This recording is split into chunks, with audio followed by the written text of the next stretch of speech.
Assalamualaikum warahmatullahi wabarakatuh. Alhamdulillah, video kali ini ditujukan untuk sharing session Inner Game Life Coach Academy batch kedua, asuhan dari Coach Sony Abikin. Baiklah, sharing session kali ini akan membahas tentang Inner Game. Apa itu Inner Game?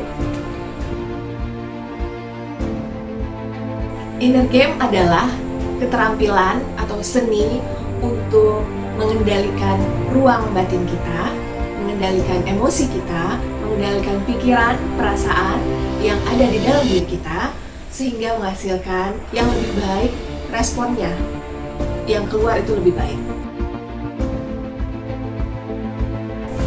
Mengapa inner game ini penting? Karena sejatinya dalam hidup itu kita berhadapan dengan masalah sehari-hari, masalah di kehidupan kita itu selalu ada. Pada hakikatnya, masalah adalah watak asli dari kehidupan. Kata Allah, apakah manusia mengira bahwa mereka mengatakan mereka beriman dan mereka tidak diuji? Sesungguhnya masalah itu ada untuk menguji kita, untuk membuat kita lebih kuat sejatinya daripada apa yang kita bayangkan saat kita keluar dan selesai dari masalah itu. Ada beberapa penyebab masalah. Yang pertama adalah pikiran negatif. Pikiran ini otomatis munculnya dan tidak bisa kita kendalikan. Yang kedua adalah memikirkan perkataan dari orang lain. Yang ketiga, berharap kepada selain Allah. Dan yang keempat adalah trauma di masa lalu. Berikut adalah penjelasan masing-masing dari keempat penyebab masalah itu. Yang pertama yaitu pikiran negatif. Pikiran negatif itu otomatis muncul tanpa kita bisa kendalikan. Pikiran negatif itu ada beberapa macam, seperti overgeneralizing, labeling, atau berpikir harus-harusnya. Kita seringkali berpikir bahwa kamu tuh seharusnya demikian, kamu tidak boleh demikian, atau overgeneralizing itu seperti kamu tuh selalu berbuat ini, kamu itu selalu berbuat demikian. Nah, itu termasuk overgeneralizing. Bagaimana cara menyelesaikan masalah yang berkaitan dengan pikiran negatif? Yang pertama, kita punya jurus yang sangat powerful, yaitu sajadah. Sajadah itu adalah sadari, akui pikiran tersebut muncul tanpa kita tolak, kita terima. Kemudian yang kedua adalah jeda. Kita tarik nafas, hitung sampai 10, kita menjeda agar jangan yang keluar itu adalah respon yang reaktif. Kemudian yang ketiga adalah pilih. Kita pilih tindakan apa yang akan kita lakukan terhadap pikiran itu. Cara yang kedua yaitu berani mengubah apa-apa yang ada dalam kendali kita. Di sini kita punya jurus yang namanya peta kendali. Peta kendali itu memetakan apa yang ada di dalam kendali kita dan apa yang ada di luar kendali kita. Setelah kita memetakan apa-apa yang ada di luar kendali kita, apa-apa yang kita bisa ubah, kita ubah semampu kita. Kemudian terhadap apa-apa hal yang di luar kendali, dan itu termasuk kuasanya Allah, hal-hal yang tidak dapat kita ubah, itu kita berserah kepada Allah. Yang ketiga adalah ubah pikiran. Saat kita ada di pikiran negatif, emosi yang meledak-ledak tidak terkendali, kita coba ubah pikiran negatif tersebut menjadi pikiran yang lebih positif. Sehingga dengan pikiran yang lebih positif itu, perasaan kita juga lebih tenang dan kita dapat lebih bersyukur. Bahkan ternyata yang di luar kendali kita itu tidak ada hisab buat kita. Namun apa yang ada di dalam kendali itu adalah free will. Kita akan dihisab dengan apa-apa yang bisa kita kendalikan. Masalah yang kedua itu adalah memikirkan perkataan orang lain, serta berharap kepada selain Allah. Ini juga masalah, biang masalah dalam kehidupan kita. Untuk mengatasi kedua masalah ini, kita bisa memakai metode sajadah yang seperti saya sebutkan tadi, yaitu sadar, jeda, pilih.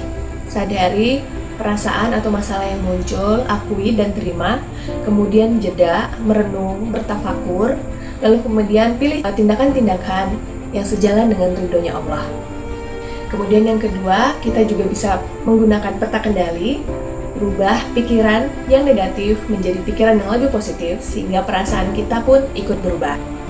Yang ketiga, caranya adalah untuk tidak mencari validasi dari orang lain. Kita cukup memvalidasi diri kita sendiri dan cukup bergantung kepada Allah terhadap apa-apa yang di luar kendali kita, kita pasrahkan kepada Allah.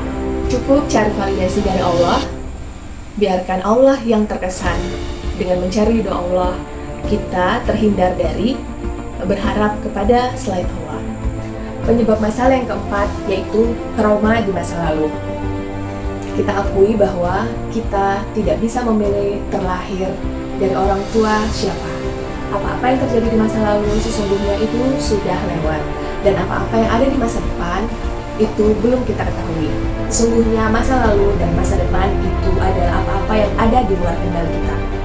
Mengenai trauma inner child di masa lalu, untuk mengatasi masalah ini, kita bisa dengan kembali lagi menggunakan jurus powerful kita, yaitu sajadah. Sadar, jeda, dan pilih. Kita sadar, kita akui jika perasaan trauma itu muncul, kita akui, kita peluk rasanya. Kemudian kita menjeda, bertafakur, minta petunjuk kepada Allah untuk disembuhkan dari trauma ini. Bukankah Allah Maha atas segala sesuatunya? Kemudian kita pilih tindakan apa-apa yang bisa kita lakukan agar trauma inner child itu tidak muncul. Bisa juga menggunakan dengan jurus Sedona Method. Jurus Sedona Method ini kita bertanya terhadap emosi atau trauma yang muncul. Kita tanyakan kepada diri kita, bolehkah rasa itu dilepaskan? Maukah rasa itu kita lepaskan? Atau mau kita tahan selamanya? Kapan rasa itu bisa dilepaskan? Kata, bolehkah, maukah, dan kapan? Cara selanjutnya adalah self-love. Kita bisa bercermin. Kita katakan pada diri kita yang ada di cermin itu, terima kasih sudah bertahan sampai saat ini. Terima kasih sudah kuat bertahan. Insya Allah dengan bantuan Allah, kita bisa melalui ini semua. Kemudian kita juga bisa untuk menulis surat.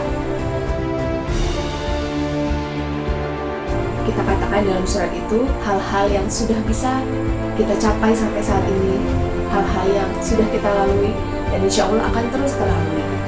Kemudian bisa juga dengan bersyukur. Bersyukur melakukan hal kebaikan diam-diam, itu juga bisa untuk mengobati trauma di masa lalu. Dan selanjutnya adalah produktif. Produktif melakukan amal-amal soleh, amal kebajikan yang ditujukan untuk mengharap ridhonya Allah. Produktif di sini bukan hanya bekerja ataupun menghasilkan sesuatu yang finansial atau uang, tapi bisa juga hal-hal yang kebaikan atau amal soleh, membantu orang misalnya. Itu juga bisa selama hal-hal yang kita lakukan itu amal soleh yang diridhoi Allah, insya Allah. Terhadap masalah-masalah yang coba kita selesaikan tadi, coba kita atur dalam benak dan batin kita, itu akan muncul beberapa dampak seperti overthinking, sedih, kemudian marah, dan juga perasaan takut dan cemas. Jika semua masalah itu muncul, overthinking, sedih, marah, maupun kecemasan, kita hadapi dengan jurus powerful kita, yaitu sajadah dan Sedona Method. Sajadah, kita sadari, akui, kita peluk perasaan itu. Kita terima perasaan sedih, overthinking, marah, dan cemas itu. Kemudian kita jeda, kita minta kepada Allah untuk disembuhkan dari rasa yang muncul yang tidak enak tersebut, ataupun ketika trauma itu muncul lagi, trauma di masa lalu itu muncul lagi, kita akui, kita minta kepada Allah untuk menyembuhkan. Kemudian kita pilih tindakan-tindakan, amal-amal soleh, produktif yang dapat mengundang ridhonya Allah. Demikian sharing session Inner Game Life Coach Academy kali ini. Insya Allah bertemu dengan sharing session materi Inner Game di kesempatan lainnya. Saya Dika mengucapkan terima kasih dan juga mohon maaf jika ada kesalahan kata yang itu asalnya dari saya sendiri dan kebenaran hanyalah milik Allah semata. Assalamualaikum warahmatullahi wabarakatuh.